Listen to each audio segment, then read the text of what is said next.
pas s'il avait l'air mal, parce qu'il dit tu confais, heureusement qu'elle est là, parce que il dit en fin de compte, même si elle m'embête, si elle me réveille la nuit, ben elle est là, il y a une présence, et puis voilà.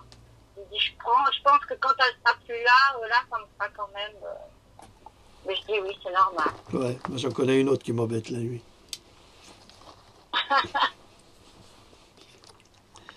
Bon. Donc voilà quoi. Bon, t'es prête? Ben, moi je suis prête, j'ai conduit. Tutoie. Donc je peux Donc, comment? je pense que je vais conduire tout le long de ta capsule. Mais tutoie. Que j'ai quand même une. Mais dis-toi toi-même. Bon, tu dis bonjour à nos amis? Alors bonjour tout le monde. Et puis peut-être leur dire qu'il faut réellement rester concentré parce que c'est très important. Tout ce que tu vas nous dire, tu as tellement travaillé dessus depuis des jours et des jours, jour et nuit, hein, tu n'as pas encore beaucoup dormi. Et que voilà, il faut vraiment rester concentré sur tout ce que tu vas nous dire. C'est très très riche en informations. Et puis on va encore asseyez-vous parce que vous allez tomber quoi. Ok, on peut y aller? Allez, vas-y.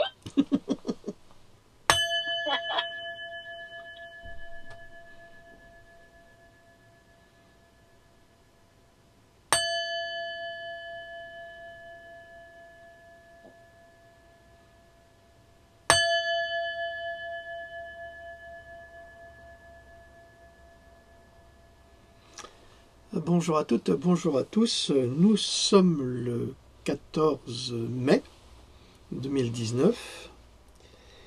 Vous avez le bonjour de Louloute, vous l'avez entendu, qui a été s'occuper de ses parents, qui sont très âgés d'ailleurs et très souffrants également. Donc voilà, nous sommes très proches, elle et moi, de nos parents. Aujourd'hui, je vais vous parler, suite à cette émission d'envoyé spécial sur la vaccination. Alors, évidemment, je suis tombé, comme disaient certains étudiants, enfin plutôt les profs nous disaient ça, les bras de la Vénus de Milo m'en tombent. Déjà, la Vénus de Milo, elle n'a pas de bras. Et donc cette émission était plutôt à visée propagandiste, a été très mal faite, en tous les cas du point de vue scientifique, a été mal faite, du point de vue historique, a été mal faite. C'est très décevant. C'est très décevant parce que d'habitude, cette émission, Élise Lucet et son équipe travaillent avec sérieux, le plus souvent, mais dès qu'on touche à la vaccination, il n'y a plus de sérieux du tout. C'est-à-dire que c'est un faux sérieux qui est mis en place et on arrive à des propos qui sont insidieux et proches d'une science qui n'en est pas une, mais qui est une science au service de l'industrie. Alors il a fallu déjà plusieurs jours pour que je me décide à le faire. Et je travaille d'arrache-pied là sur l'histoire de la rougeole. Alors l'histoire de la rougeole, c'est une série de constats scientifiques qui va nous mener à comprendre qu'il y a une véritable imposture, non pas dans la rougeole, qui est une maladie existante, qui peut avoir des causes dramatiques, il faut l'admettre, hein, là on parle de science. Donc vous verrez que dans cette conférence que je vais vous offrir,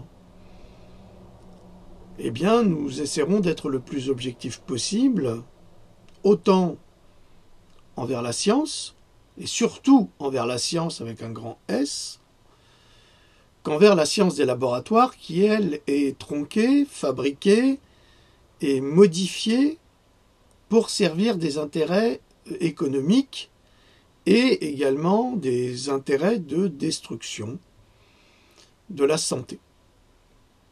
Alors, c'est affreux, hein, tout ce que je dis, j'en suis conscient, nous en sommes conscients au quotidien avec Louloute. Elle me dit souvent, mais c'est pas possible, comment est-ce qu'on peut faire des choses pareilles? Non seulement c'est possible, mais en plus c'est fait. Et nous en avons les preuves. Vous découvrirez également, pour ceux qui ne me connaissent pas, que je vous apporterai des preuves formelles de la malversation des laboratoires qui fabriquent eux-mêmes de fausses preuves pour se garantir d'une pseudo-vérité scientifique qui n'en est pas une. Donc c'est assez fréquent et c'est ce dont se servent les pro-vaccinaux, qui sont la plupart du temps des ignorants, d'une part, ou des médecins corrompus, parce que vous avez des médecins corrompus. Si nous acceptons que dans le domaine politique, nous ayons des corrompus, eh bien, nous pouvons également accepter que dans le domaine médical, le domaine de la santé, nous ayons également des corrompus qui agissent pour et dans l'intérêt des laboratoires pharmaceutiques et contre l'intérêt de la santé des humains, en règle générale. D'autre part, je voudrais aussi donner un avertissement, parce que j'ai quand même beaucoup d'ennemis qui s'opposent à mon travail de révélation. Je voudrais leur dire que le contenu de cette capsule est autorisé dans son intégralité et que toutes les interprétations qui seront faites de fragments de cette capsule dans les médias, c'est-à-dire des mauvaises télés qui passent du porno une fois par mois avec des animateurs très médiocres et sans compétence aucune, qui vont s'inspirer de ce travail pour le dénigrer. Ce travail est soumis non seulement au droit d'auteur, mais je me réserve le droit d'attaquer en justice, pour diffamation, toutes les personnes qui prendraient des fragments pour les détourner de la réalité. Parce qu'il est très facile d'interpréter une phrase tirée de son contexte sans dire ce qu'il y a eu avant et ce qu'il y aura après. Donc je n'accepterai pas que les trolls habituels dont on ne connaît jamais les noms et qui sont protégés et par Facebook et par YouTube et les télévisions d'un niveau catastrophique se servent de ce travail de dénonciation qu'ils ne font pas eux-mêmes, hein, parce qu'ils en sont incapables. Pourquoi? Parce qu'ils sont subventionnés par les laboratoires, pour ne pas dire la vérité, justement. C'est-à-dire qu'ils ne mentent pas, mais ils ne disent pas la vérité. Donc je n'accepterai pas de me faire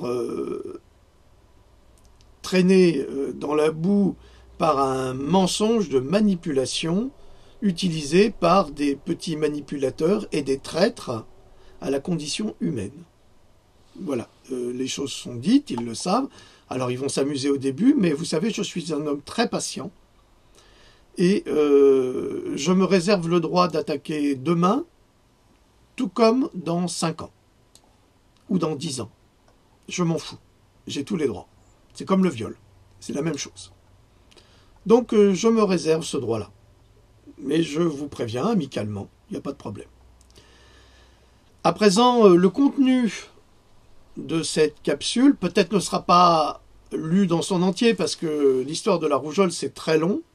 C'est très très long, mais vous aurez un aperçu tout de même très intéressant qui vous permettra de vous faire votre opinion vous-même à travers des faits scientifiques. Alors c'est bourré de notes de lecture, il y en a plein.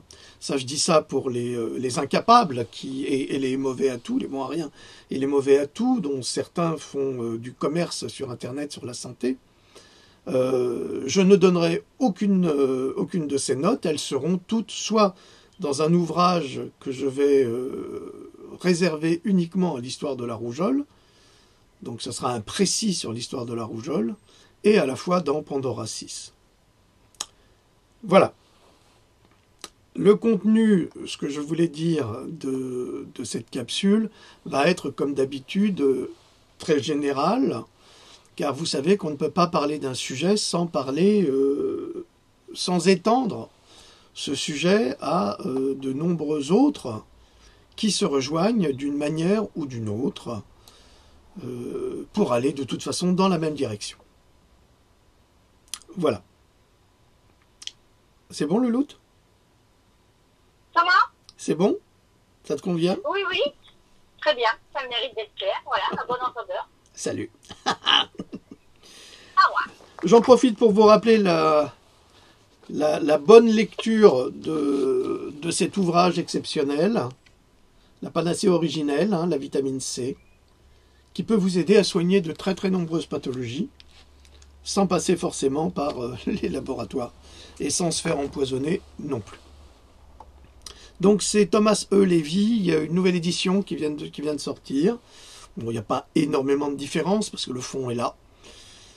Mais la vitamine C vous aidera à vous soigner de nombreux maux causés justement par l'industrie pharmaceutique et par quantité de types de maladies. Nous allons commencer. Ne serait-il pas tellement plus agréable de raconter un conte de fées pour que celui-ci illumine notre esprit des plus beaux sentiments et d'une vie si agréable également qu'elle serait proche de celle que l'on vivra après la mort au paradis, si l'on croit bien sûr à la résurrection. Mais comme le peignait le peintre Nicolas Poussin à Rome dans son œuvre mémorable entre toutes, Les Bergers d'Arcadie, en 1637-1638, avec cette inscription « Et in Arcadia ego », qui interroge les esthètes et les amateurs depuis 4 siècles, inscription latine signifiant que la mort se trouve ici, même au paradis. L'Arcadie symbolisait chez les Grecs la vie pure, mais surtout rurale et idyllique, loin des rumeurs de la ville, une sorte d'utopie de la société idéale et sans défaut, contrairement à la réalité que nous vivons ici-bas. L'utopie est ce concept créé par le philosophe humaniste anglais du XVIe siècle, Thomas More, qui est à cheval sur les 2 siècles, de 1478 à 1535, et qui se fera décapiter par Henri VIII,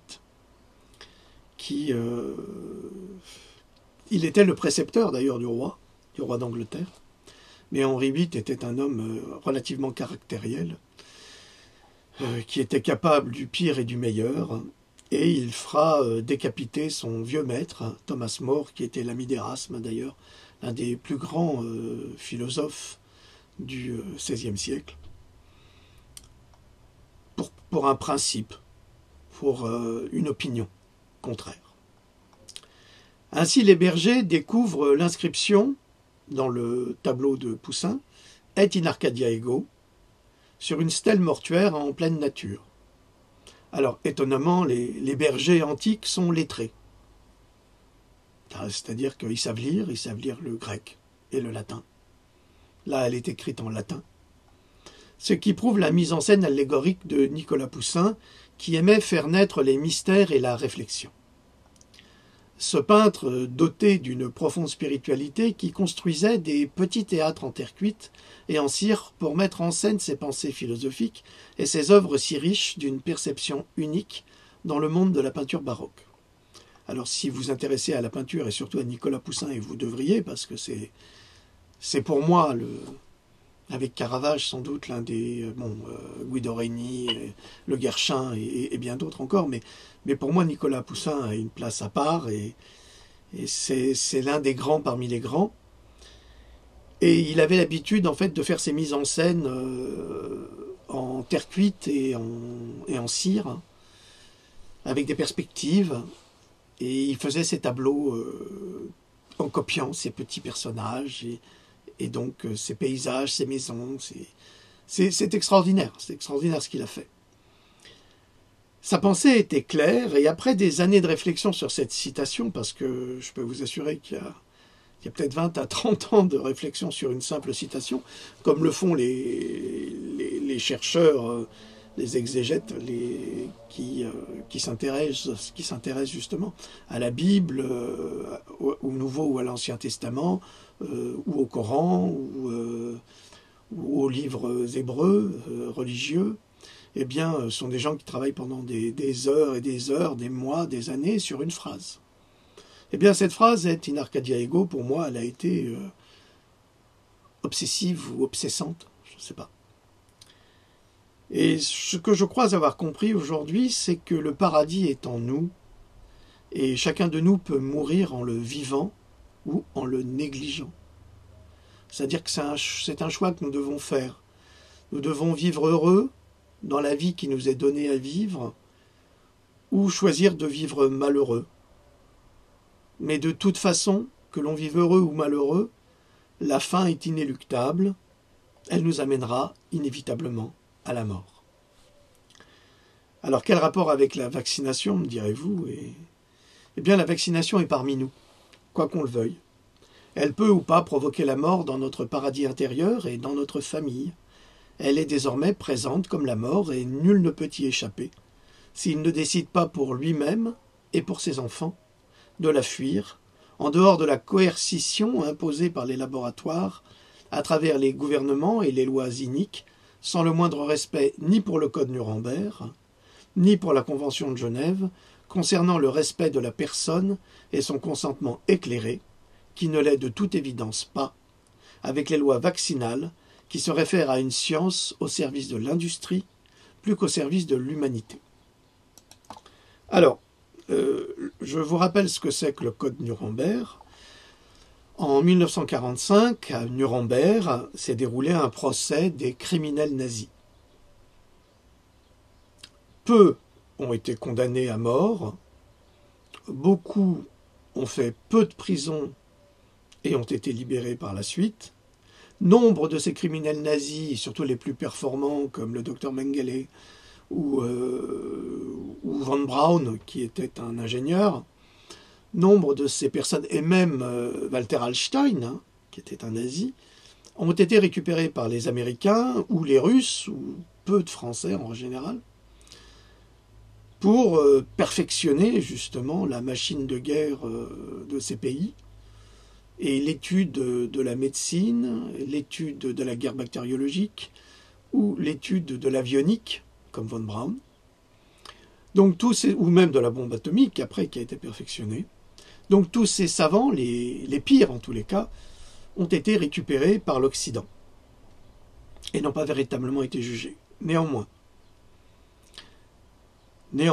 le Code Nuremberg a été rédigé et dans ce code, il a été clairement stipulé qu'il était interdit, depuis 1945, de forcer tout acte médical sans le consentement éclairé d'un individu.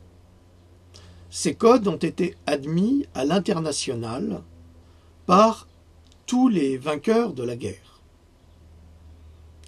Et malgré tout, malgré cette victoire sur le progrès et surtout sur l'horreur,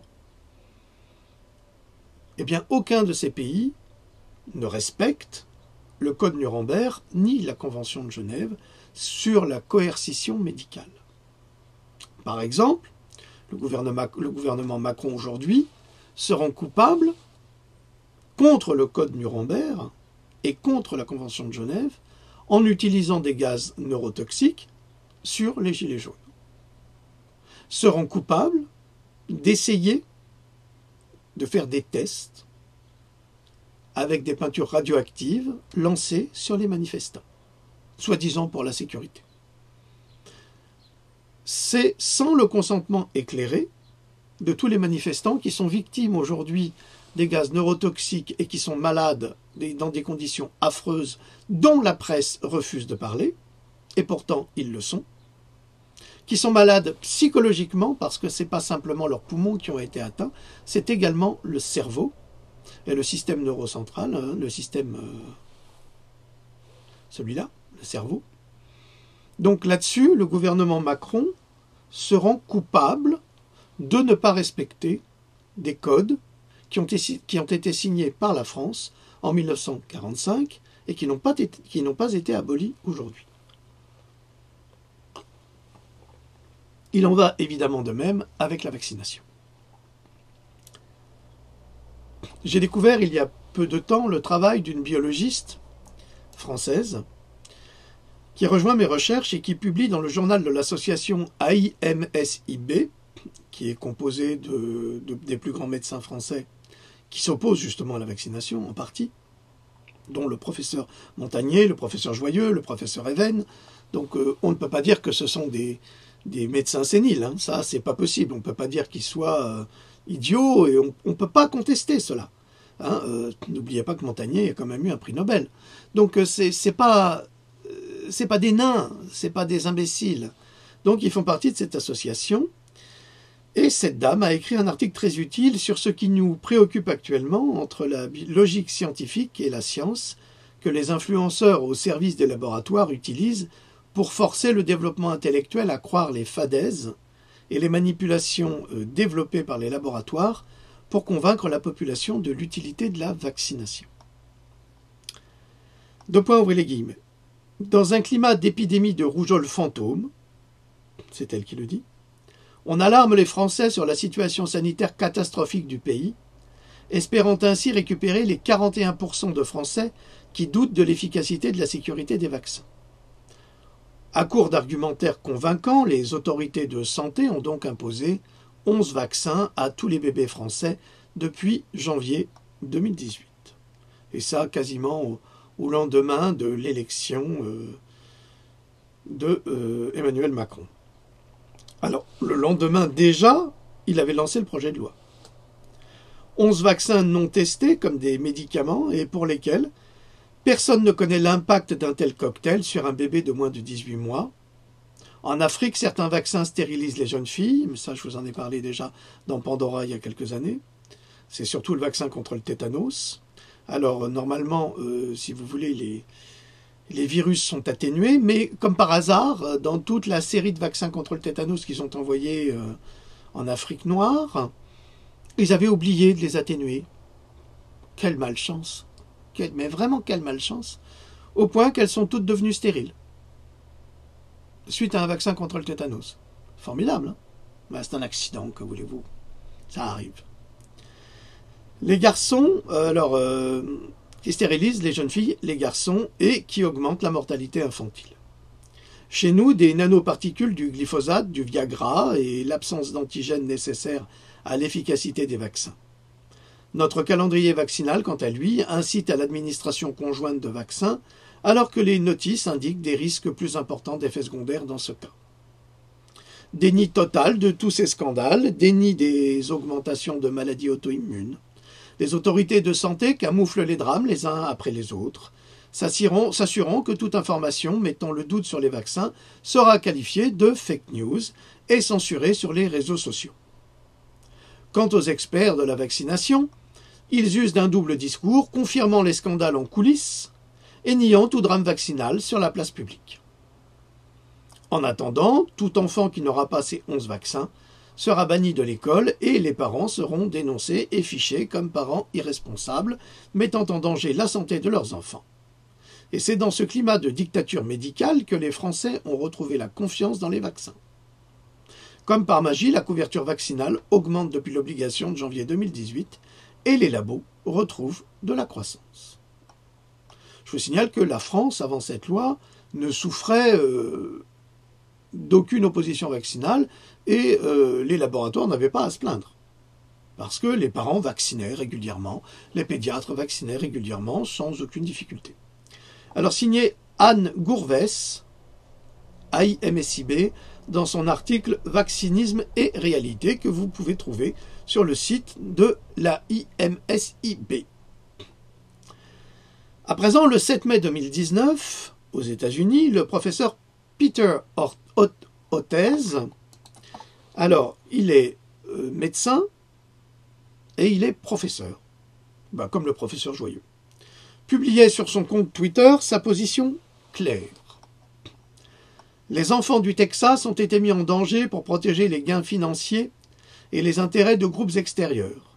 Je lance un appel à nos élus du Texas pour dire no mas, c'est-à-dire plus jamais, et à défendre nos enfants. Fermez les guillemets. La réponse de Jonathan Stickland, représentant de l'État du Texas, ne s'est pas fait attendre. Alors il répond au professeur Hotez « Faites-nous plaisir et occupez-vous de vos affaires. Les droits parentaux sont plus importants pour nous que votre science enrichissante. » Entre guillemets.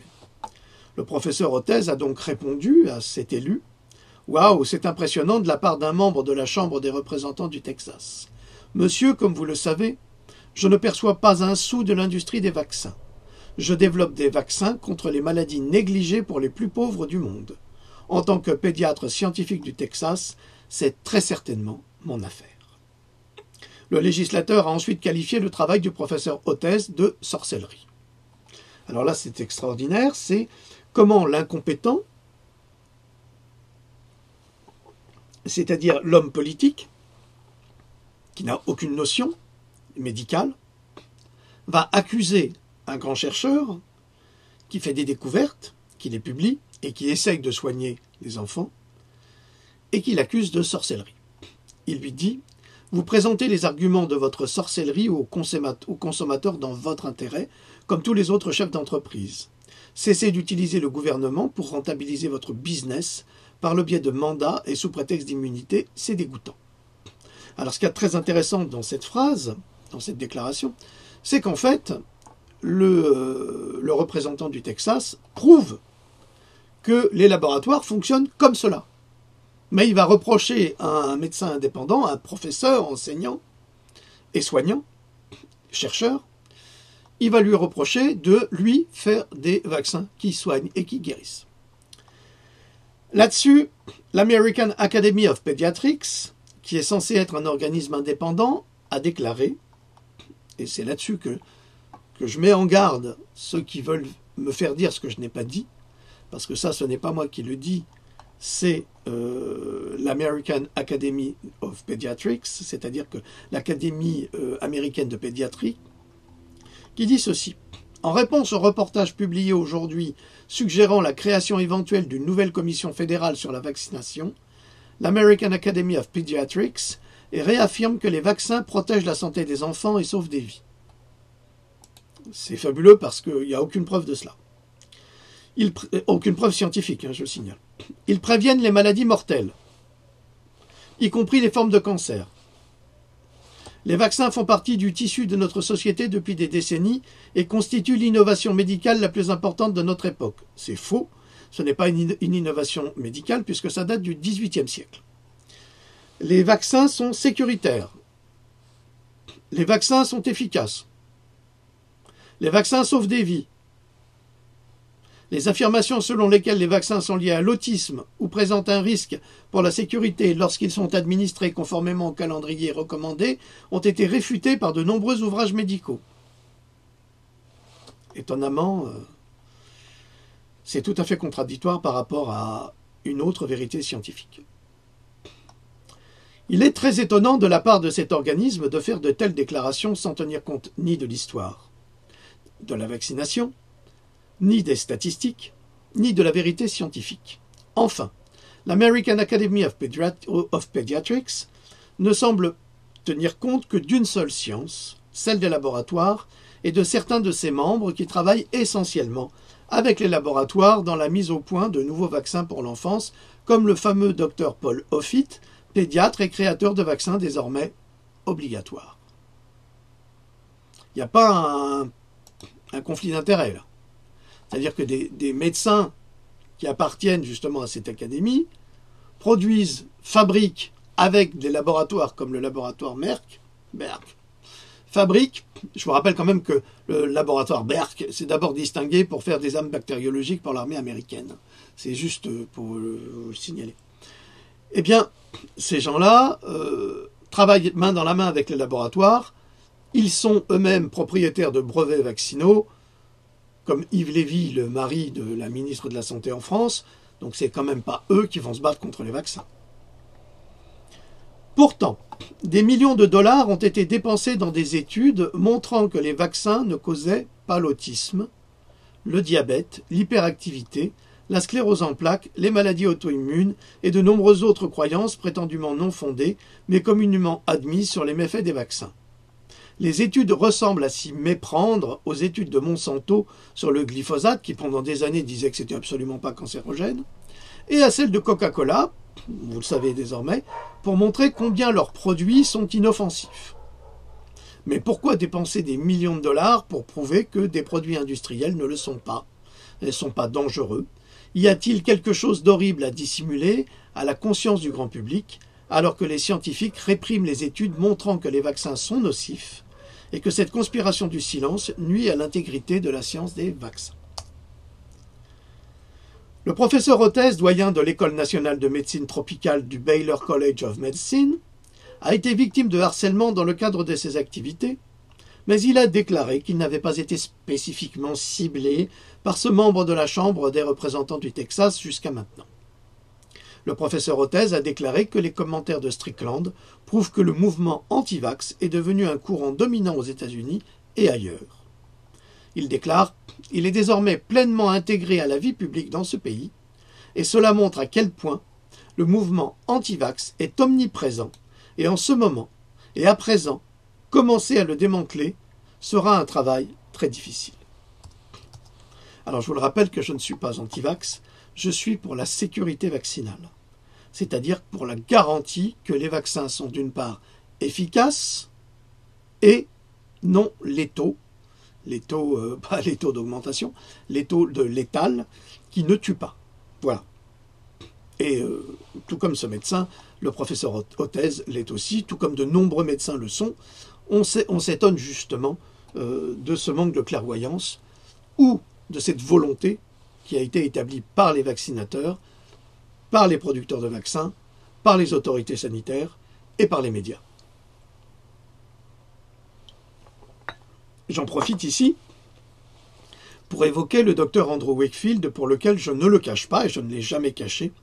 J'ai la plus grande admiration pour son courage et son honnêteté, par le fait d'avoir risqué sa carrière pour sauver les enfants et d'avoir traîné dans la boue, traîné dans la boue par des êtres malfaisants soutenus par les médias menteurs dont le seul intérêt était de dissimuler la vérité et de s'enrichir sur la misère et la détresse de millions de familles dans le monde. Alors on va rappeler un petit peu pour aller en contradiction avec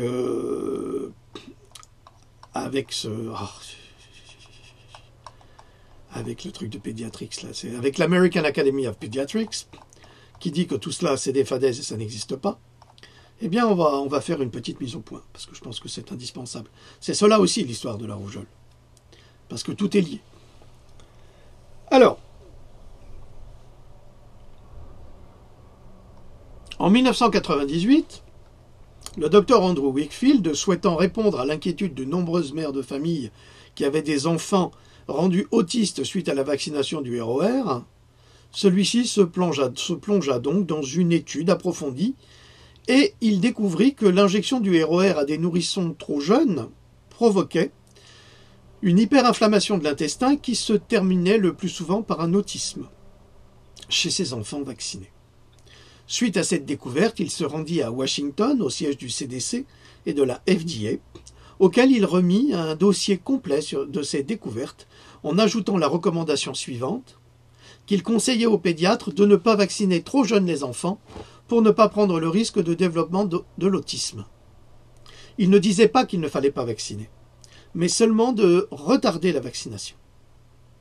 Le CDC et la FDA se saisirent des documents et lancèrent une véritable fatwa contre le docteur Andrew Wakefield en l'accusant de fraude, même s'il était parfaitement conscient de l'exactitude, même s'ils étaient, CDC et FDA, parfaitement conscients de l'exactitude du travail de Wakefield, qui fut prouvé 20 ans plus tard par le docteur Thompson, lui-même médecin spécialiste travaillant pour le CDC, qui avoua avoir dissimulé sous les ordres du CDC, qui savait que les vaccins provoquaient l'autisme. Point. Le film Vaxxed démontre ces faits avec évidence sous la tutelle du courageux Dr Brian G. Hooker, qui est un homme remarquable et qui lui aussi a un enfant autiste, qui a réclamé la documentation originale de l'étude sur le ROR dans le cadre de la loi sur la liberté de l'information. C'est les lois sur the Information Act. Donc aujourd'hui, aux États-Unis, vous avez le droit de pouvoir consulter ces documents qui ne sont jamais publiés par les médias. Le docteur William Thompson, chercheur en matière de sécurité de la vaccination au CDC, s'est, sous la pression de sa propre conscience, trouvé dans une telle situation qu'il n'a pu faire autrement que de révéler la vérité sur la fraude massive du CDC dans la dissimulation de faits scientifiques prouvant la relation entre vaccination et autisme. et ça s'est fait d'une façon complètement hasardeuse. C'est-à-dire que le docteur Hooker était en conversation téléphonique avec le docteur Thomson, et soudain, le docteur Thomson a eu une épiphanie, une révélation, et le docteur Hooker a filmé, n'a pas filmé, a enregistré la conversation, il l'a fait parler, et l'autre a révélé toute la vérité sur la fraude des centres de contrôle des maladies qui achètent les vaccins et qui les valident et qui les revendent. Et alors là, l'Académie de pédiatrie américaine, elle est prise en flagrant délit de mensonge. Les documents ont démontré une augmentation de 3,4 fois plus de l'incidence de l'autisme chez les garçons afro-américains. Ces données ont été sciemment supprimées des résultats de l'étude finale, créant par ce biais un acte de fraude scientifique volontaire par un organisme officiel censé protéger la population. Alors là, ça devient grave parce que, effectivement, les enfants noirs américains sont beaucoup plus sensibles à l'autisme que les enfants blancs. Je vous encourage de regarder un film qui s'appelle Zulu, avec Forest Whitaker, un excellent film sur l'Afrique du Sud, où des policiers enquêtent sur une fraude et sur une nouvelle drogue, en fait, qui est mise en place. C'est un projet qui est mis en place pour éliminer la race noire, en leur donnant des drogues qui va les faire s'entretuer eux-mêmes. Donc, ces études nous prouvent que c'est presque cette mise en place qui est le cas actuellement, et ce n'est pas du complotisme, je suis désolé, ce sont des faits. À la lumière d'une lettre datant de 2004, confirmant la connaissance de ces faits par le CDC et la suppression de ces résultats, la docteure Julie Gerberding, responsable du CDC, a commis un parjure avant d'être nommée à un poste au laboratoire Merck au sein de la division vaccins. Bien sûr, cette nomination n'a rien à voir avec le travail de dissimulation dont celle-ci s'est rendue coupable lors de ses fonctions au CDC, d'autant que le ROR est une production du laboratoire Merck, une coïncidence sans nul doute.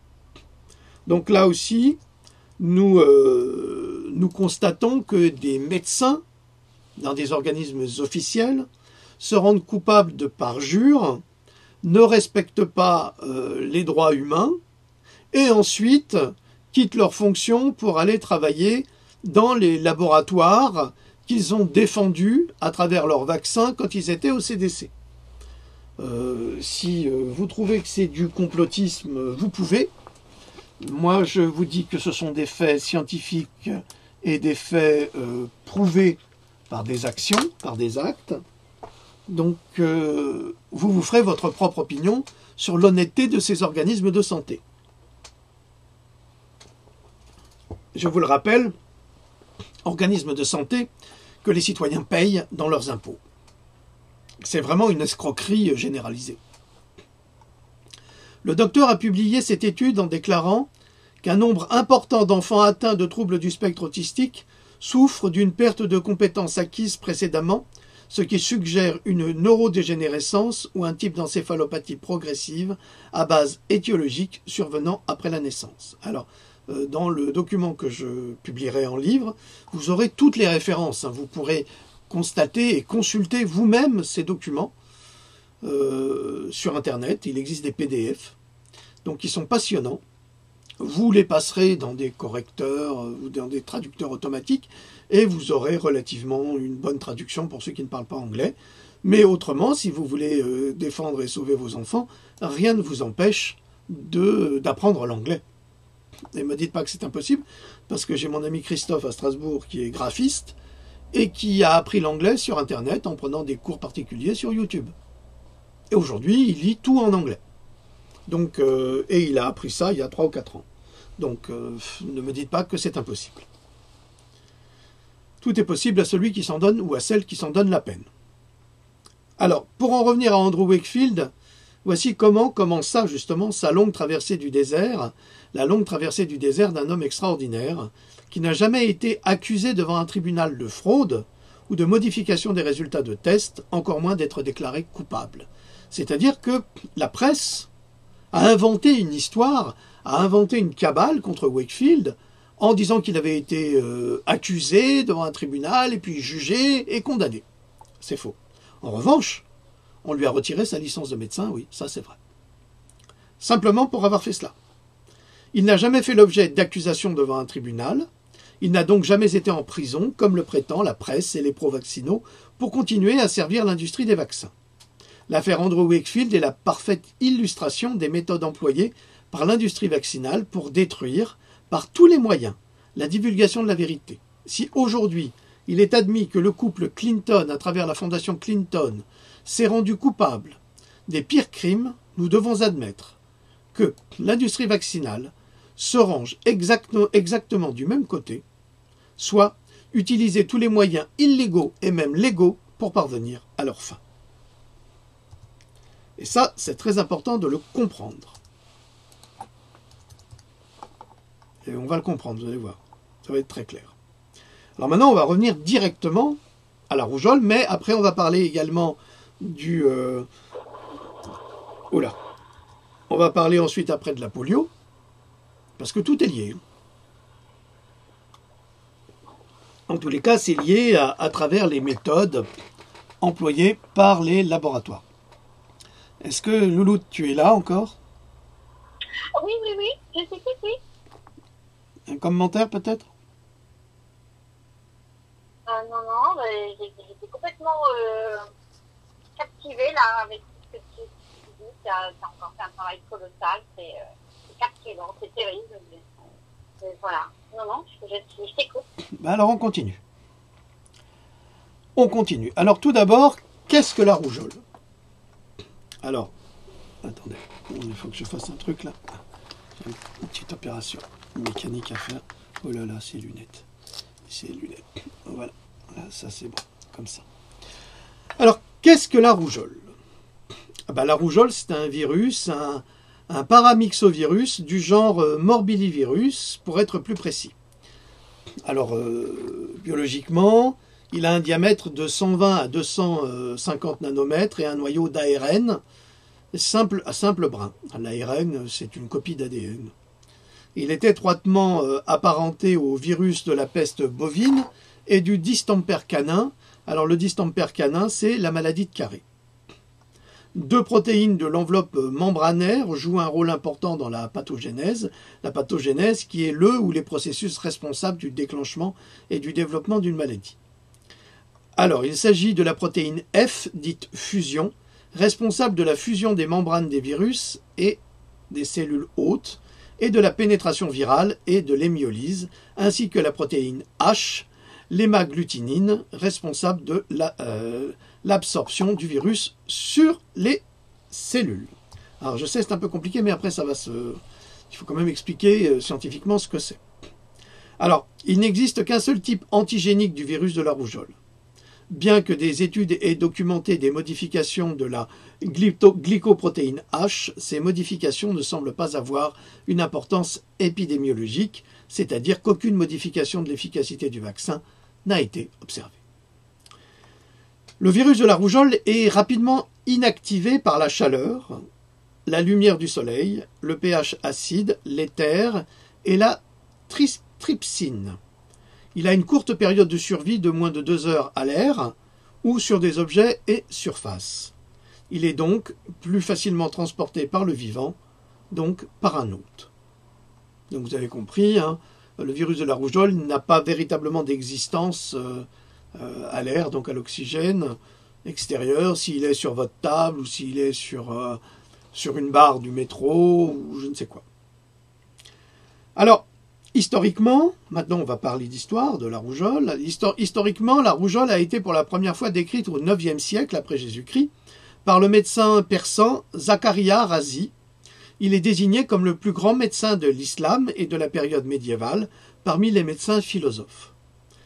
Abu Bakr Mohammed ibn Zakaria al-Razi, j'espère que je prononce bien, était connu à l'ouest sous le nom de Rhazès, et il est né en 865 après Jésus-Christ dans l'ancienne ville de Ray, près de Téhéran, qui est aujourd'hui la Perse, toujours la Perse, l'Iran. Musicien durant sa jeunesse, il est devenu alchimiste. Il a découvert l'alcool et l'acide sulfurique.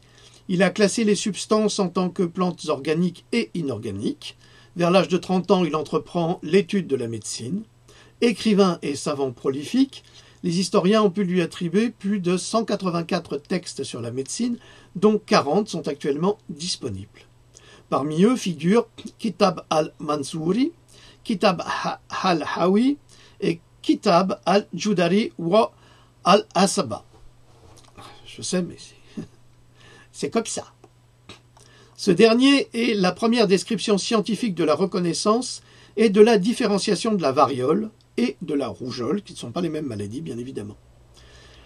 1070 ans plus tard, le bulletin de l'Organisation mondiale de la santé de mai 1970 rendait hommage à Razi en déclarant « Ses écrits sur la variole et la rougeole sont originaux et précis, et son essai sur les maladies infectieuses a été le premier traité scientifique sur le sujet. » Au point que pendant des siècles, ces écrits étaient devenus des textes pédagogiques fondamentaux dans les écoles de médecine européennes.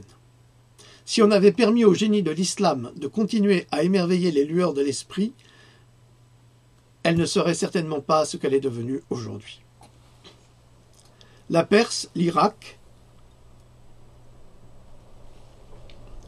était à l'époque médiévale à la pointe de la médecine dans le monde civilisé. Malgré ce succès, la Perse n'a pas fait le commerce de la médecine ou des médicaments, au contraire. Il était très difficile d'entrer dans ces écoles de médecine, et d'autant plus pour les Occidentaux. D'ailleurs, c'est ce qu'on disait même au Moyen-Âge. On disait que si on devait chercher un bon médecin, il fallait soit chercher un médecin juif, soit chercher un médecin musulman. Parce que les médecins occidentaux n'étaient pas du tout compétents, et ils le sont devenus qu'à partir du XXe siècle. Un autre médecin de l'histoire, écossais celui-ci, le docteur Francis Home, détermina en 1757 que la rougeole était une infection des voies respiratoires qui pouvait se retrouver dans le sang des personnes atteintes. Le docteur Home tenta de mettre au point un vaccin anti-rougeoleux. Toutefois, ces expériences vaccinales n'ont pas abouti car il n'est pas parvenu à isoler le virus de la rougeole. Il faudra 100 ans pour y arriver. Enfin, 150 ans, dans son cas. C'est lui qui détermina, en 1742, durant la guerre de 7 ans, en Flandre, que l'eau devait être bouillie avant d'être bue afin d'éviter la transmission de nombreuses bactéries et de fièvre. Alors vous vous rendez compte que c'est qu'en 1742 que les Anglais ont compris qu'il fallait bouillir l'eau. Bon, les Anglais et les autres aussi. En revanche, en Orient, on le savait depuis longtemps. Ce n'est qu'en 1954, lorsqu'une épidémie se déclara auprès d'un groupe d'étudiants à Boston, dans le Massachusetts, que les chercheurs Thomas C. Peebles et John F. Enders ont réussi à isoler le virus de la rougeole et ont transformé leur souche Edmundston B du virus de la rougeole en un vaccin et l'ont homologué aux États-Unis. En 1968, Maurice Hillman et ses collègues ont commencé à distribuer un vaccin anti-rougeoleux amélioré et encore plus affaibli, plus faible. On va y revenir après. Ce vaccin appelé souche Edmundston-Enders, anciennement Moraten, est le seul vaccin anti-rougeoleux utilisé aux États-Unis depuis 1968. Le vaccin anti-rougeoleux est généralement associé à des oreillons et à la rubéole, donc c'est donc le ROR du laboratoire Merck, ou à des oreillons, à la rubéole et à la varicelle, le MMR ou le RORV. Le développement du vaccin anti-rougeoleux a commencé peu après cette découverte et a été mis au point dès 1963. Mais il y a eu des complications.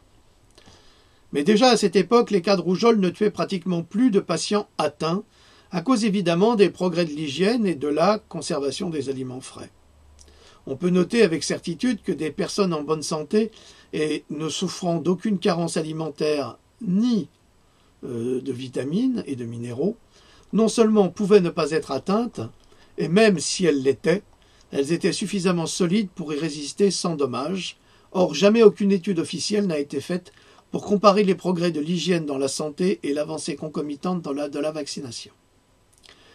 L'hygiène et l'alimentation ont donc servi de paravent pour justifier une fausse efficacité de la vaccination. L'escroquerie commence déjà sur ce point essentiel, méprisé par les autorités sanitaires, qui sont les premières à parler d'hygiène et de sécurité et qui n'en tiennent pas compte dans la disparition des épidémies, ce qui indique l'état d'esprit et le mépris d'une simple cause sur laquelle la science des laboratoires pose un voile, car bien trop dérangeante, tout comme la cause des pesticides, qui est systématiquement écartée dans leur rôle fondamental du développement de nombreuses maladies graves liées au système nerveux central, et cela pour ne pas nuire à l'industrie phytosanitaire.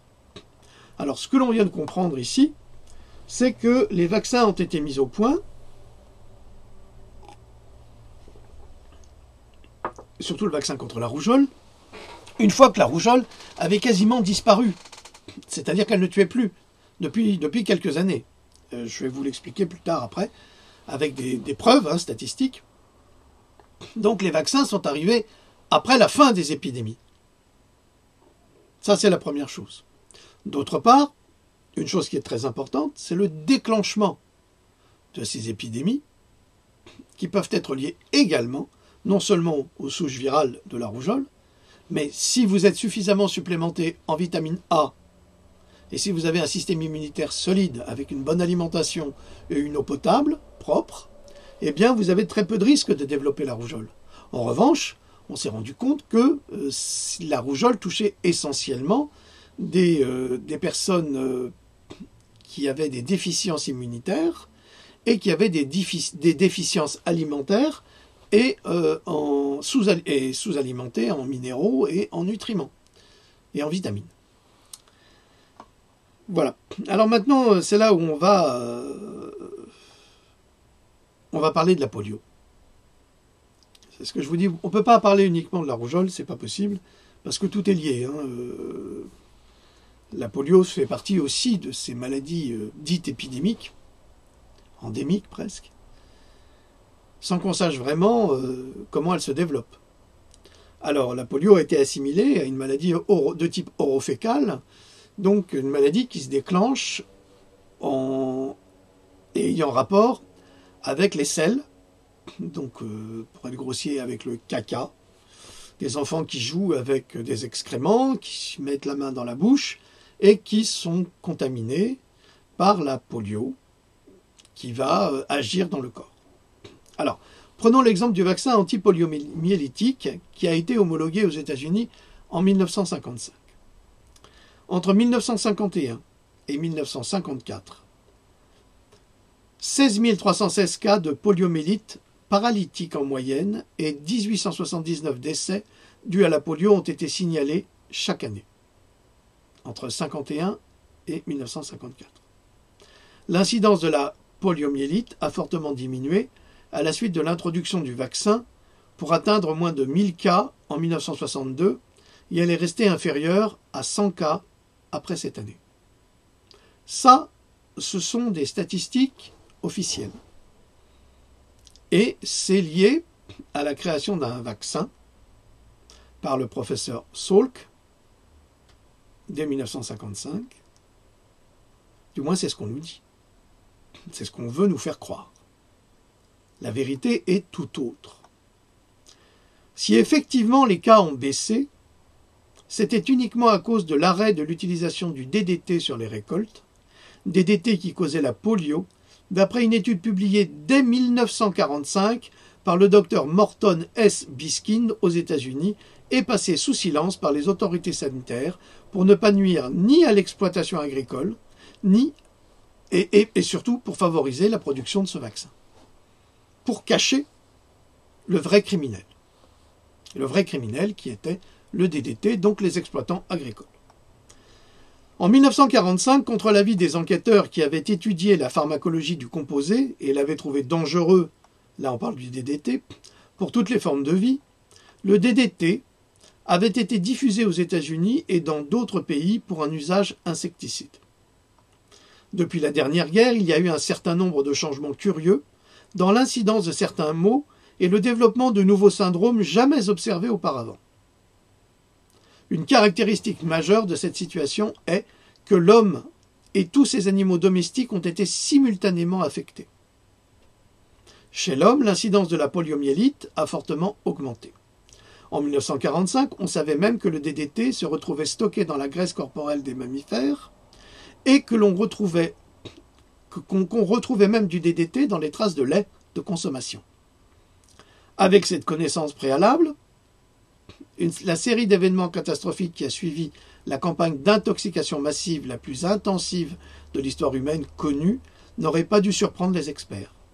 Pourtant, et ça c'est très important, loin d'admettre une relation causale si évidente que, dans tout autre domaine de la biologie, elle serait instantanément acceptée, pratiquement tout l'appareil de communication, profane et scientifique, a été consacré à nier, dissimuler, supprimer, altérer et tenter de convertir dans son contraire la preuve accablante. La diffamation, la calomnie et le boycott économique n'ont pas été négligés dans cette campagne contre le docteur Morton S. Biskin. Alors vous comprenez que déjà en 1945, le docteur Biskin a établi scientifiquement le rapport entre le DDT et le déclenchement de la poliomyélite, autant chez les animaux, enfin surtout chez les hommes, et ça pouvait toucher aussi les animaux, et que, ayant fait son rapport au service de santé américain, ceux-ci, non seulement ont écarté le rapport, ont écarté le rapport du revers de la main pour favoriser la création d'un vaccin sans révéler la vérité, c'est-à-dire que c'était le DDT qui causait la polio.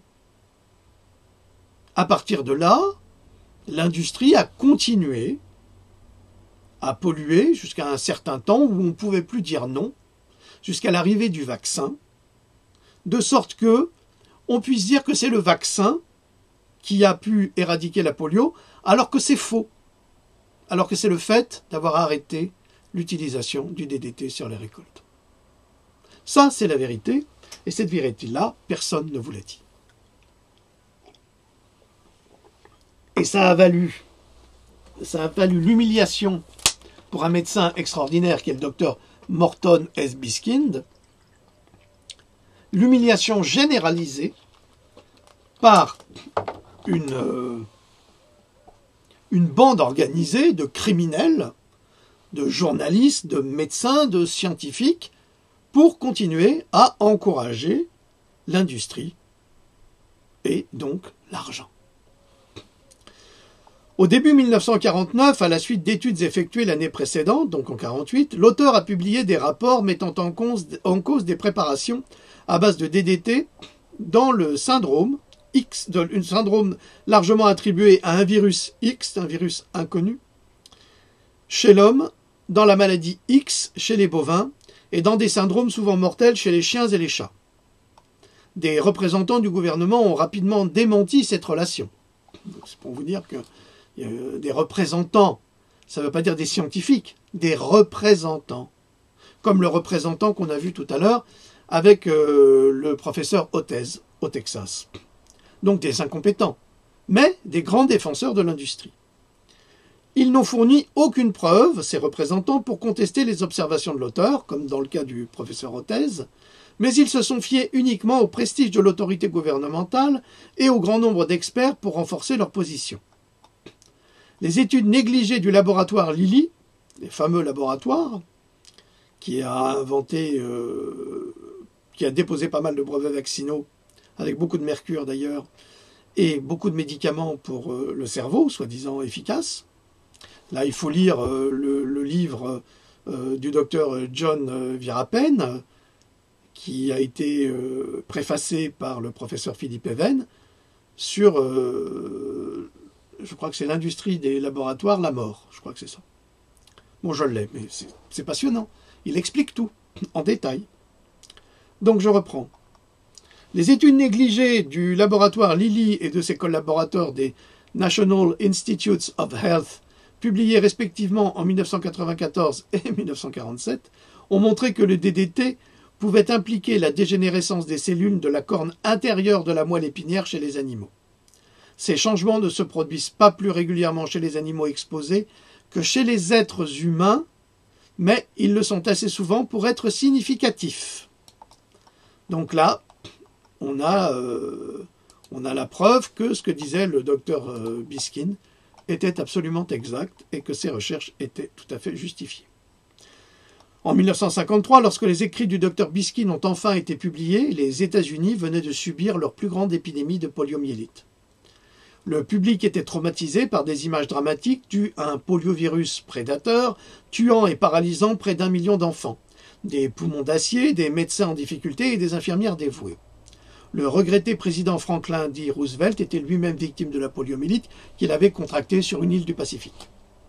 Les médias étaient saturés d'images positives, de progrès scientifiques et des merveilles du DDT pour éliminer les moustiques vecteurs de maladies. Les moustiques vecteurs de maladies, le DDT. On se demande qui fait quoi exactement. Quand on s'intéresse à l'histoire de la vaccination, c'est là que l'on se rend compte absolument que à chaque fois qu'ils vont nous balancer, que les laboratoires sortent un nouveau produit, c'est pour dissimuler une saloperie dont ils sont responsables. Et ensuite, ils effacent les preuves et ils disent, bah voilà, le nouveau produit est le produit miracle, comme aujourd'hui, le HPV, et serait le produit miracle pour le cancer du col de l'utérus, qui est une nouvelle mode, hein. C'est une nouvelle mode scientifique, ça, parce que non seulement on n'a aucune preuve de l'efficacité du vaccin, d'une part, le HPV, on n'a aucune preuve, et il semblerait, d'après une étude que j'ai publiée, que le vaccin contre le HPV pouvait lui-même provoquer le cancer du col de l'utérus. Bon, alors maintenant, chacun fait ce qu'il veut. Le fameux docteur Jonas Salk, dans les coulisses, se préparait à produire un vaccin qu'il expérimenta. Alors écoutez bien, parce que ça c'est vraiment typiquement américain.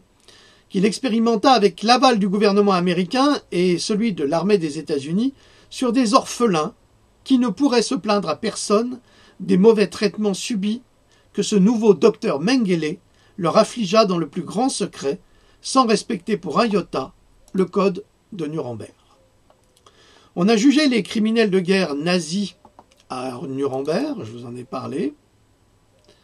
Qu'est-ce que c'est ? Ils nous font braire avec leur nouvelle loi là sur l'informatique. Il faut qu'on accepte plein de choses et après il y a plein de pop-up qui arrivent comme ça et qui inondent l'écran sans qu'on leur ait demandé quoi que ce soit. C'est comme les imbéciles qui vous téléphonent sans cesse pour vous vendre des produits que vous n'avez pas demandé. Alors, on a jugé les criminels de guerre nazis à Nuremberg, mais jamais les chercheurs américains, russes ou français après la guerre qui en firent autant. Nous pouvons... Alors, pour les Français, il faut bien chercher, c'est plutôt les Américains et les Russes qui ont fait... Enfin, pas les Russes, mais les Soviétiques, qui ont fait des expériences directement sur les gens. Souvenez-vous de Pont-Saint-Esprit dans les années 50. C'était une opération de la CIA et on l'a découvert presque 50 ans plus tard. Et c'était une expérimentation sur le vivant. Nous pouvons constater le cynisme et surtout la monstruosité des laboratoires pharmaceutiques à l'aune de l'histoire de la vaccination. Les pauvres orphelins américains qui développèrent la polio suite aux expériences de Salk, soit en moururent, soit furent infirmes à vie, contaminés volontairement par le virus de la polio. Son fameux vaccin antipoliomyélitique fera de lui le père des vaccins, et il déclarera plus tard dans une interview télévisée que son vaccin contre la poliomyélite ne fonctionnait pas, et pourtant, il est toujours obligatoire 64 ans plus tard. Où sont les progrès de la science dans ce cas précis ? Un vaccin qui provoque la polio et qui fait de tout vacciné un sujet porteur et transmetteur du virus ? Alors vous trouverez ça dans mes précédents Pandora où j'ai décrit justement les effets négatifs du vaccin contre la polio, qui en fait fait des personnes vaccinées, et surtout celles qui sont vaccinées avec le sucre, qui est désormais interdit en Occident, mais autorisé en Afrique, en Inde et sur tous les territoires de guerre. Donc ce vaccin antipoliomyélite sur le sucre, c'est le pire qui soit, parce que celui-là va véritablement diffuser l'épidémie à travers toute la population. C'est pour ça qu'il est interdit en Europe maintenant. Ah oui, et en Amérique aussi il est interdit. Mais pas pour les pauvres Africains, Indiens ou autres. Ça, ils s'en foutent. On se demande pourquoi aussi. La dernière transmission autochtone documentée de poliovirus sauvage aux États-Unis a eu lieu en 1979. Depuis lors, les cas signalés ont été associés à un vaccin, soit importé. En 1991, la poliomyélite causée par des virus de type sauvage avait été éliminée de l'hémisphère occidental, tout comme le DDT, qui a été remplacé par le glyphosate, qui cause probablement le cancer. Nous avons ici l'illustration de l'imposture vaccinale, documentée, prouvée, et pourtant, personne n'en tient compte. Et on nous traite de complotistes quand nous vous parlons de faits historiques, avérés et prouvés. On se demande qui est le complotiste dans cette histoire. Pourtant, comment expliquer que les médecins considéraient hier et considèrent toujours aujourd'hui les parents qui refusent de vacciner leurs enfants contre la rougeole comme des ignorants et des sociopathes mettant en danger le reste de la population et affaiblissant l'immunité de groupe, qui est une légende inventée par les laboratoires et qui n'a pas le moindre fondement scientifique. Alors l'immunité de groupe, qu'est-ce que ça veut dire? Ça veut dire que, on va dire qu'il y a 20 personnes, il y en a 15 qui sont vaccinées. Eh bien, en fait, c'est les 20 personnes qui vont se retrouver ensemble et qui vont créer une immunité de groupe pour les 5 qui ne sont pas vaccinés. Mais malheureusement, ça n'a jamais été prouvé scientifiquement. C'est juste une légende pour vendre du vaccin. Dans le cas de la polio, les sociopathes sont les laboratoires, le gouvernement américain et le Dr Salk et son équipe. Et de cela, aucun médecin vaccinateur n'en parle jamais, tout comme on ne parle plus de l'expérience de Tuskegee, menée de 1936 à 1972. Alors ça, c'est une véritable saloperie. C'était une étude qui portait sur la syphilis non traitée chez les Afro-Américains, donc sur des Noirs, dans lequel on injectait volontairement le virus de la syphilis à travers des vaccins contaminés pour l'étudier sur des sujets qui n'étaient jamais soignés. Comme ils étaient noirs, ils n'avaient, comme les orphelins, pas droit au chapitre. C'est-à-dire qu'on disait à ces noirs du sud des États-Unis, on leur disait, venez, on va vous soigner contre la syphilis, on va vous faire un vaccin qui va vous protéger. Et en fait, on leur injectait la syphilis et on étudiait sur eux les effets destructeurs, sans aucun scrupule. Donc on les a rendus malades alors qu'on aurait pu les soigner. Donc c'est contamination volontaire, non-assistance à personne en danger, et mettant également en danger toutes les personnes que ces gens-là fréquentaient. Parce que la syphilis, vous pouvez l'attraper pas simplement en ayant un rapport sexuel, vous pouvez aussi l'attraper en buvant dans le verre d'un syphilitique. Si celui-ci vous postillonne au visage et que vous avalez un de ces postillons qui est contaminé, vous attraperez éventuellement la syphilis. C'est viral. C'est comme une saloperie de grippe, sauf que c'est pire. Voilà de quoi le Public Health Service et les gouvernements de tous les pays sont capables de faire avec la complicité des laboratoires, et ensuite on nous demande de leur faire confiance. Et si nous manifestons notre doute, nous sommes des complotistes. Mais alors là, je dirais, mieux vaut être qualifié de complotiste que d'être un assassin. Nous sommes ici soumis à l'autorité d'une croyance faussement scientifique, imposée par les laboratoires, et non par la réalité scientifique, au point de croire que la rougeole pourrait causer la mort et l'infirmité que le vaccin lui-même pourrait éviter, et pourtant. Nous sommes ici dans le parfait mensonge et la manipulation organisée par les vendeurs de vaccins, et surtout par le laboratoire qui est le seul aujourd'hui à posséder le brevet de la rougeole et à le commercialiser à travers un vaccin tristement populaire. Ainsi, en 1994, 7 millions d'enfants scolarisés en Grande-Bretagne furent vaccinés lors d'une grande campagne de vaccination contre la rougeole et la rubéole, des maladies infantiles bénignes, et cela dans le but de les protéger contre une épidémie. Alors maintenant, je vais vous parler brièvement d'une épidémie, mais une véritable épidémie. Dois-je rappeler que la grippe espagnole de 1918 était une épidémie qui toucha 100 millions de personnes dans le monde, et qui en tua plus de 50 millions, et cela grâce à l'armée américaine qui avait modifié le virus, en quoi la rougeole est-elle une épidémie au regard des statistiques ridicules des décès dus à la rougeole à partir de 1960. Mais la campagne de terreur menée par les vendeurs de vaccins est telle qu'elle finit par nous faire croire au danger mortel d'une maladie qui ne l'est pas, car l'histoire nous le prouve aujourd'hui. En 1994, on disait aux médecins, pour qu'ils le répètent à leurs patients, un vaccin contre la rougeole et vous êtes immunisés à vie. Dans ce cas, Il vaut mieux attraper la rougeole sauvage une fois, car on est immunisé à vie sans passer par le vaccin. Mais les médecins observateurs remarquèrent que ce n'était pas le cas dans les faits, et que souvent les chefs de clinique disaient à leurs équipes « Ce vaccin miracle ne protégera pas nécessairement les enfants lorsque l'épidémie se présentera, et il faudra une seconde, voire une troisième injection, afin de briser la chaîne de transmission du virus, déclare le Dr Jane L.M. Donegan dans l'ouvrage du Dr Susan Humphries, Dissolving Illusion. Mais c'est là où le bas blesse, c'est qu'après 3 injections, c'est là que les enfants meurent. Il y a tellement de neurotoxines dans les vaccins qu'ils ne les supportent pas, ils font une encéphalite. En conséquence, le discours pseudo-médical nous encourage à croire que nous avons un vaccin contre la rougeole qui prétend protéger de la maladie avec une injection et qui ne protège pas le patient au point de devoir lui en faire plusieurs, sans garantie supplémentaire de ne pas développer une rougeole. Où est l'efficacité promise par les laboratoires? Où sont les bénéfices promis? Lorsqu'un enfant décède suite à 3 vaccinations remplies de mercure et de neurotoxines contre la rougeole, on dit que l'enfant est décédé suite à la rougeole, alors que c'est le contenu du vaccin qui est responsable. Que fait la science dans ce cas? Pourquoi le mensonge est-il si gros? Parce qu'il est plus important de vendre des vaccins que de guérir une pathologie, et qu'importent les pertes humaines. D'autre part, les laboratoires auraient prétendument retiré du mercure de 3 vaccins. Mais le site Natural News et ses scientifiques déclarent que c'est absolument faux et que le mercure est toujours présent dans les vaccins, sous une autre forme. Comment expliquer que les enfants développent la rougeole après 2 injections? La faute n'a pas de chance? La chance n'a strictement rien à voir dans la vaccination.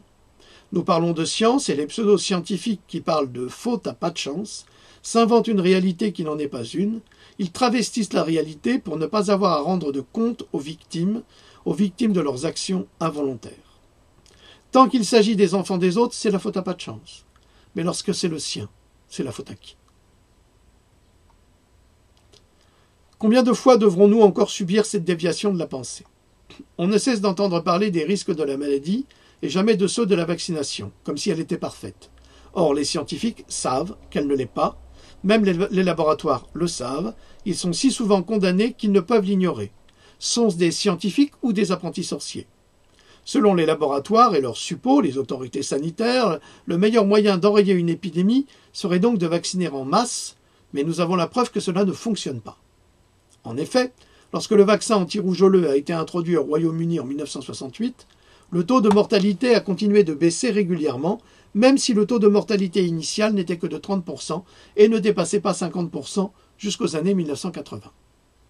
Donc, il n'y a pas d'incidence entre l'arrivée du vaccin en 1968 et son absence, puisqu'il y avait déjà quasiment plus de morts. En clair, le vaccin ou pas, le taux de mortalité dû à la rougeole baissait avant et après 1968 en Grande-Bretagne, alors quelle en était la cause réelle. Les progrès de l'hygiène et de l'alimentation en étaient les causes. Et ça, c'est comme pour la polio, on va masquer une réalité en prétendant que cette réalité est causée grâce aux vaccins, par les vaccins. C'est-à-dire que la baisse de la rougeole serait le résultat de l'introduction des vaccins, ce qui est statistiquement et historiquement faux, puisqu'on a les preuves que la rougeole ne faisait quasiment plus de morts depuis les années 50 en Europe. C'est quand même incroyable. Donc on a introduit le vaccin pour perpétuer la rougeole et non pas pour l'éradiquer, puisqu'elle n'a jamais disparu. Et on va voir aussi pourquoi elle n'a jamais disparu. Alors, les progrès de l'hygiène et de l'alimentation sont les causes de cet affaiblissement de la rougeole. Les deux ont permis au système immunitaire de se renforcer et de lutter contre les maladies, encore aujourd'hui. La preuve, la tuberculose, cette maladie extrêmement contagieuse, revient en Europe alors qu'elle avait été éradiquée. Pourquoi? Pourquoi les personnes vaccinées ne sont-elles plus immunisées contre la tuberculose? Le vaccin serait-il inutile? Les raisons de son éradication sont toujours les mêmes que la rougeole. Mais un élément que nous n'avions pas, une nouvelle donnée, s'est imposée à nous. Elle s'est imposée à nous. La migration sauvage est forcée par des millions de personnes aux conditions d'hygiène douteuses, porteuses de virus et de bactéries depuis longtemps éradiquées, et qui reviennent en masse sans le moindre contrôle des autorités sanitaires. La gale, par exemple, se retrouve dans les écoles de la République, et les autorités sanitaires ferment les yeux, car il n'y a pas de vaccin contre la gale. Le typhus revient à Los Angeles, en Californie, une ville de près de 4 millions d'habitants. Si moderne, si propre, mais le typhus est une maladie mortelle pour toute la population. Mais il n'existe pas de vaccin contre celle-ci. Il n'y a rien à vendre pour le soigner, en dehors de l'hygiène, donc on n'en parle pas plus que pour la gale. Bientôt le typhus touchera Paris, c'est inévitable. Les migrants sont parqués dans des zones sans hygiène, vivant dans la rue, dormant à même le sol, soumis aux intempéries, sans protection, dans des conditions sordides, porteurs sains ou pas de maladies épidémiques et sans le moindre contrôle médical. Et on vient nous parler d'humanité et d'accueil, alors que nous sommes incapables de les accueillir dignement. Nous faisons un bond dans le temps, mais en arrière, au temps où toutes les maladies étaient encore possibles, où le choléra se développait dans les quartiers pauvres de la capitale. Ce foyer de choléra pouvait, d'après eux, trouver son origine, selon les infections, dans les conditions climatiques, froid, humidité, ou encore du fait de lieux malsains, propices à la production de miasmes, dont l'existence avait été évoquée dès le XVIIIe siècle, et notamment dans des topographies médicales s'inscrivant dans le contexte de la médecine hippocratique. Suivant l'idée de contagion, s'il convenait d'isoler les malades, et par là même de les regrouper dans les lieux protégés par un cordon sanitaire, c'est ce qui avait été pratiqué jusque-là, en particulier dans le cadre des grandes épidémies de peste. Pour les anti-contagionnistes, ce rassemblement de personnes atteintes ne faisait que déplacer le foyer d'infection et le renforcer. Pour eux, la bonne attitude devait consister à traiter l'infection et simultanément à localiser le dit foyer et à le neutraliser. En pratiquant ainsi, la course de la maladie devait être stoppée. Voilà un document qui a été écrit dès la fin du XIXe siècle, dès la fin du XVIIIe siècle, sur les épidémies de choléra en France. Et les dernières phrases sont très importantes.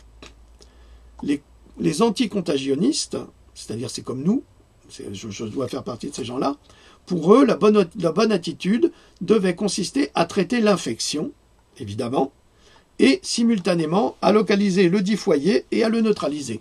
Or, encore aujourd'hui, l'attitude des Américains, c'est de parquer les gens dans des hangars ou dans des zones très restreintes, de sorte que la maladie se développe et se propage, au lieu de traiter l'infection.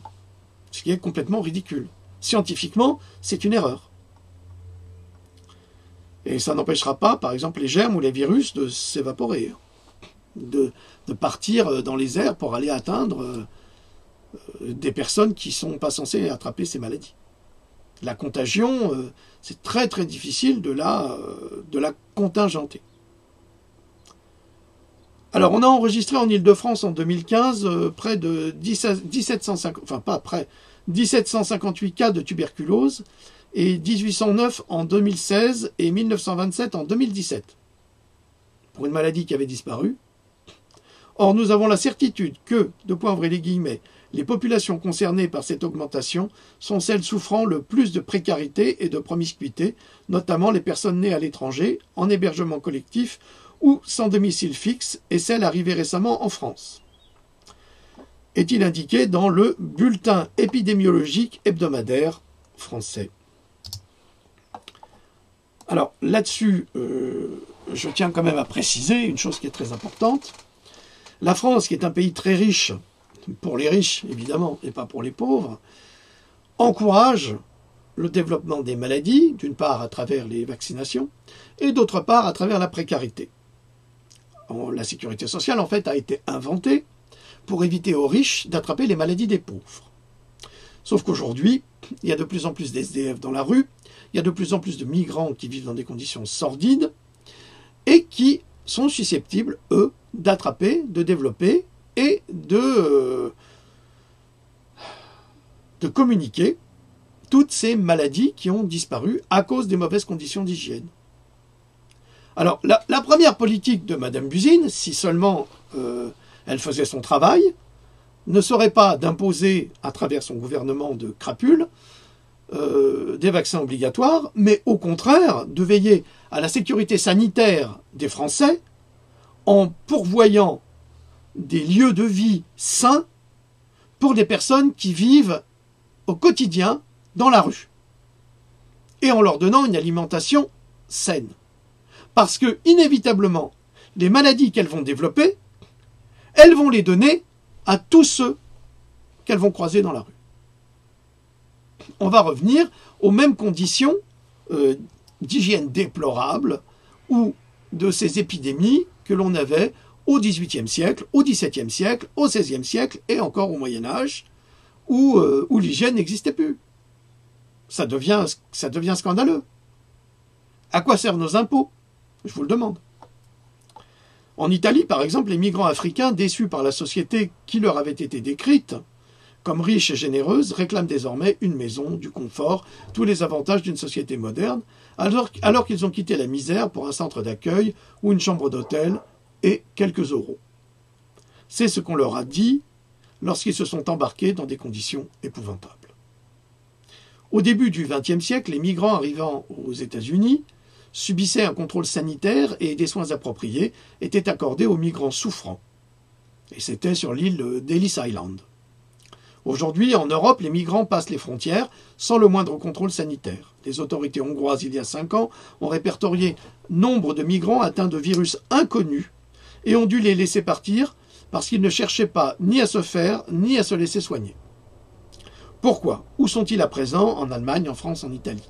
Nul n'en sait rien. Ce que l'on sait, c'est que les gens tombent malades comme des mouches et que personne n'a d'explication sur ces maladies mystérieuses. Et pour masquer cette imposture, on impose des vaccins inutiles et dangereux à une population non contagieuse à travers des campagnes médiatiques de peur et de terreur de la maladie en faisant croire à des épidémies qui n'en sont pas. La peste revient en Mongolie.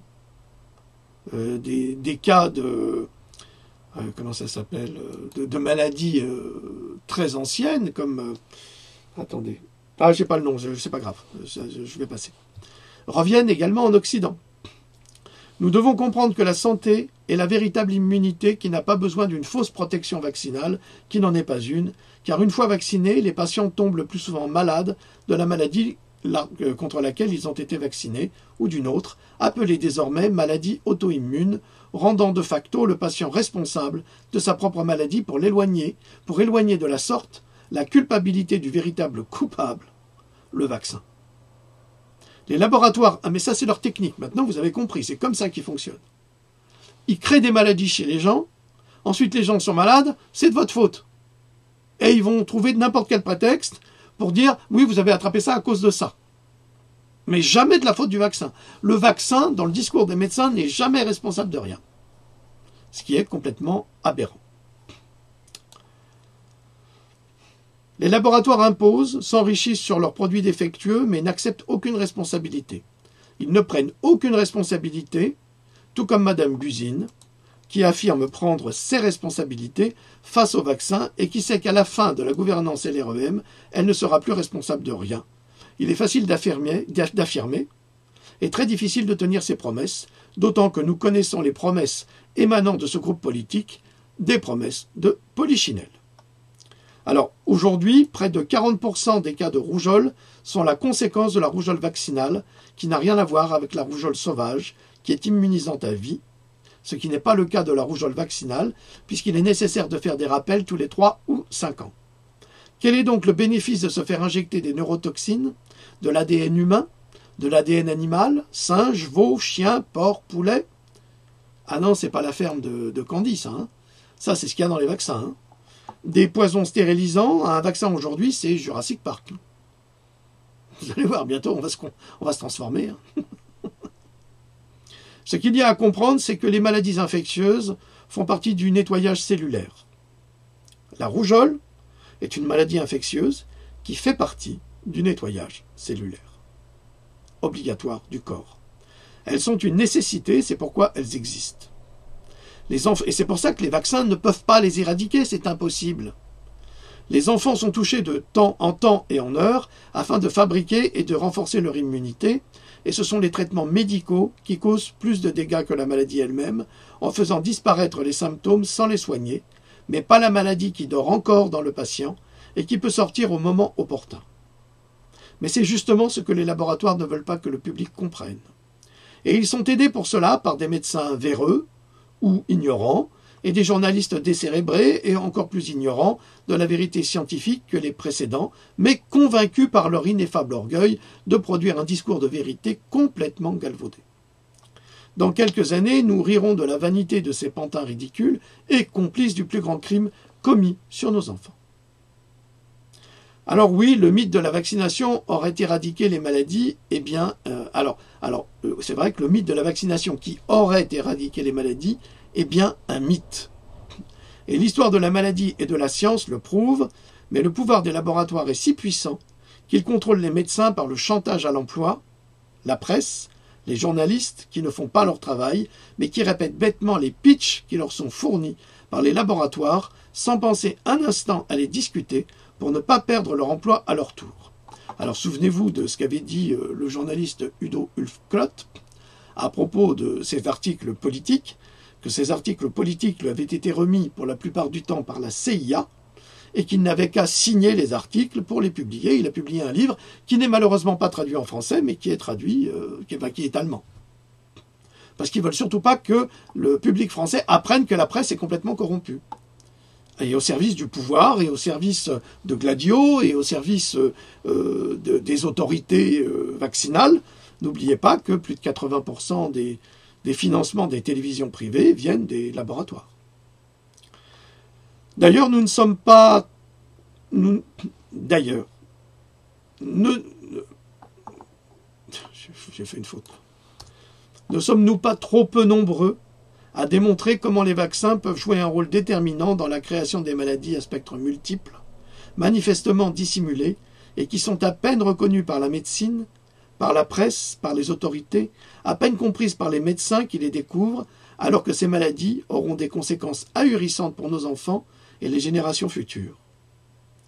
Que l'on s'interroge pourquoi les médecins vaccinateurs, qui sont des scientifiques à la base, ne doutent-ils pas un seul instant du programme de vaccination obligatoire? Sur quelle base scientifique se base-t-il? Il n'y en a aucune.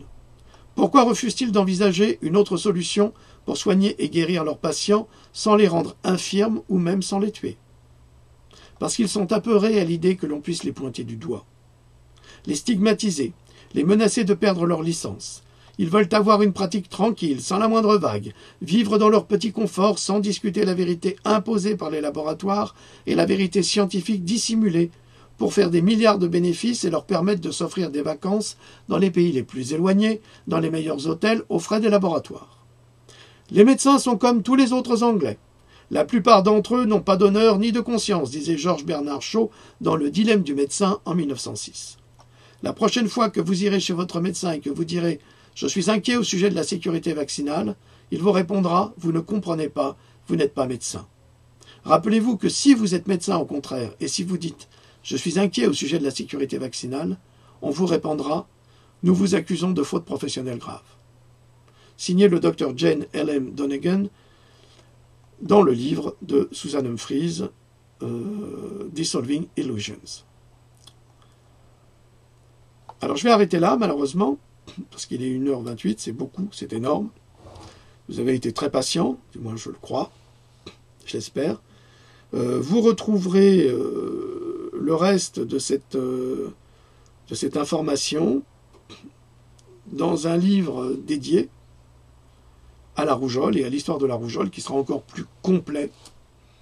Et vous verrez, avec étonnement bien sûr, vous verrez l'imposture des laboratoires par rapport aux arguments employés pour la rougeole et en faveur des vaccins, qui sont des arguments faussement scientifiques, même si la rougeole existe et si c'est vrai qu'elle a des complications. D'ailleurs, on a bien plus peur, les médecins ont bien plus peur des complications de la rougeole que de la rougeole elle-même. Voilà, donc je crois que Louloute nous a quittés, elle a dû être rappelée. Je vais voir ça tout de suite. Sinon, c'est pas grave. Eh bien, nous vous souhaitons une bonne soirée. Ça nous a pris beaucoup de temps et vous verrez si par la suite vous êtes intéressé pour en apprendre davantage ou pas. Voilà. Il y a quelqu'un? Non, il n'y a personne. Ça répond pas. C'est pas grave. Voilà, je vous souhaite une très très bonne soirée. Évidemment, cette capsule est préenregistrée. Et je vous souhaite de vivre heureux.